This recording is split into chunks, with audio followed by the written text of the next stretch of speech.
नमस्कार, मैं प्राणुषी राठौर और आप देख रहे हैं नेक्स्ट 9 न्यूज़। आज हमारी इस स्पेशल रिपोर्ट में हम बात करने जा रहे हैं राजस्थान के डिप्टी सीएम रह चुके युवा नेता सचिन पायलट और मध्य प्रदेश से मोदी कैबिनेट का हिस्सा राजघराने से ताल्लुक रखने वाले उड्डयन मंत्री ज्योतिरादित्य सिंधिया के बारे में।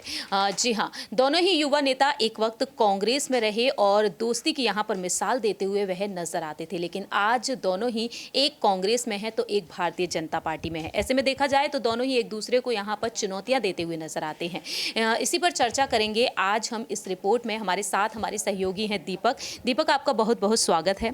और दीपक से हम जानना चाहेंगे कि मध्य प्रदेश और राजस्थान दोनों ही जगह पर, दोनों ही राज्यों में साल 2023 में यानी कि इस साल विधानसभा चुनाव होने वाले हैं। साल की शुरुआत हो चुकी है और ऐसे में देखा जाए रणनीतियां बनना अब बड़े पैमाने पर शुरू हो चुकी हैं, क्योंकि मध्य प्रदेश में हम सभी देख रहे हैं कि मध्य प्रदेश में पूर्व मुख्यमंत्री कमलनाथ के पोस्टर्स लगना शुरू हो गए हैं। उन्हें मुख्यमंत्री बनाने का दावा अभी से किया जाने लगा है कि नई सरकार का यहां पर आगमन हो सकता है जल्द से जल्द। और दूसरी ही तरफ सिंधिया को लेकर यहां पर यही मांग उठना शुरू हो गई कि सीएम पद की दावेदारी के लिए उन्हें आगे कर दिया जाए।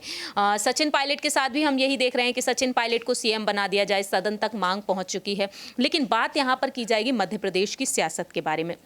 मध्य प्रदेश में ये दावा किया जा रहा है कि मौजूदा मुख्यमंत्री शिवराज सिंह चौहान को एक बार फिर से आगे किया जा सकता है या फिर प्रदेश अध्यक्ष बीडी शर्मा के चेहरे पर चुनाव लड़े जा सकते हैं, लेकिन पीएम नरेंद्र मोदी के नेतृत्व में ही ये चुनाव लड़े जाएंगे।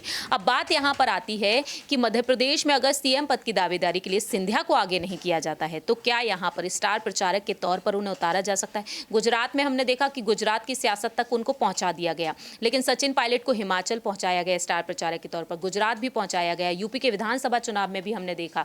तो अब आपको क्या लगता है, सचिन पायलट भारत जोड़ो यात्रा में शामिल होने के लिए मध्य प्रदेश जा सकते हैं, तो क्या अब सचिन पायलट मध्य प्रदेश में विधानसभा चुनाव में स्टार प्रचारक के तौर पर दिखाई देंगे सिंधिया के सामने, क्योंकि प्रियंका गांधी वाड्रा की रणनीतियां सचिन पायलट के लिए ऐसी ही रहती हैं। देखिए, सबसे पहले गौर करने वाली बात यह रहेगी, विधानसभा चुनाव राजस्थान और मध्य प्रदेश दोनों में ही होने हैं। अब राजस्थान में अगर चुनाव मध्य प्रदेश की तारीखों के आसपास पड़ता है तो शायद पायलट की नज़र सिर्फ और सिर्फ राजस्थान पर रहे, क्योंकि उनकी ज़रूरत वहाँ पर रहेगी और तमाम राज्यों के मंत्री जो रहेंगे कांग्रेस के, वहाँ पर मध्य प्रदेश में उन्हें भेजा जाएगा।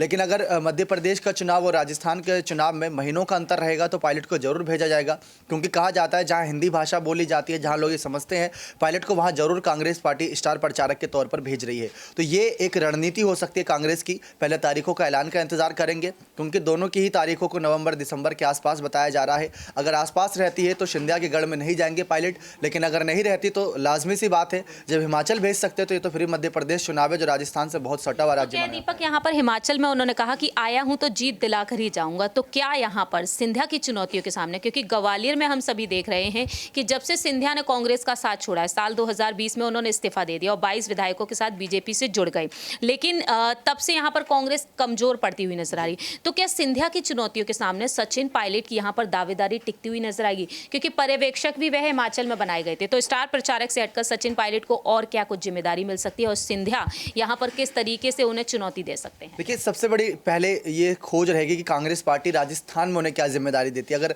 6-7 महीने पहले पायलट को कोई बड़ी जिम्मेदारी राजस्थान में मिल जाती है तो मध्य प्रदेश के चुनाव पर तो बिल्कुल गौर नहीं करेंगे, बात साफ है। लेकिन अगर वहाँ जिम्मेदारी नहीं मिलती तो पर्यवेक्षक एक बार फिर से बनाया जा सकता है मध्य प्रदेश का, क्योंकि हिमाचल में उनका जादू देखा, लेकिन पर्यवेक्षक कहीं ना कहीं प्रियंका गांधी भी रहेंगी। लेकिन जैसा कि हमने कहा, इस साल 9 राज्यों में चुनाव होने हैं, त्रिपुरा, मेघालय, छत्तीसगढ़, ये सारे राज्य आ रहे हैं, तो उनके तारीखों का आसपास देखा जाएगा कि किन राज्यों में प्रियंका जाएंगी, किन राज्यों में पायलट जाएंगे, किन राज्यों में भूपेश बघेल जाएंगे।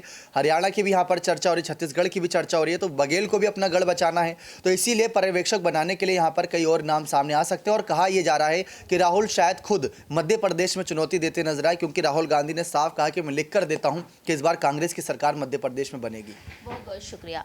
जैसा कि दीपक ने कहा राहुल गांधी को लेकर, तो वहीं सिंधिया ने भी मार्च के महीने में साल 2022 में ये बात कही थी कि इस बार मध्य प्रदेश में बीजेपी ही चुनाव जीतेगी। देखना दिलचस्प होगा कि आखिरकार कौन सी पार्टी यहाँ पर चुनाव जीती हुई नजर आ सकती है, और देखना यह दिलचस्प होगा कि सचिन पायलट यहाँ पर सिंधिया को किस तरीके से चुनौती देते हुए नजर आएंगे और कांग्रेस को जीत दिलाने में क्या यहाँ पर सचिन पायलट को आगे किया जाएगा ये काफ़ी ज़्यादा दिलचस्प होगा। फिलहाल देखा जाए तो मल्लिकार्जुन खड़गे, सोनिया गांधी ने ये रणनीतियां बनाई हैं कि दक्षिण भारत की जिम्मेदारी राहुल गांधी के कंधों पर होगी और प्रियंका गांधी वाड्रा उत्तरी भारत की जिम्मेदारी संभालेंगी और रायबरेली से वह चुनाव लड़ती हुई नजर आएंगी। लेकिन आपकी क्या कुछ राय प्रतिक्रिया है सचिन पायलट और ज्योतिरादित्य सिंधिया के लिए, ये आप बता सकते हैं कमेंट सेक्शन में। फिलहाल के लिए हम चलते हैं, बाकी की तमाम अपडेट्स के लिए आप देखते रहिए नेक्स्ट 9 न्यूज़।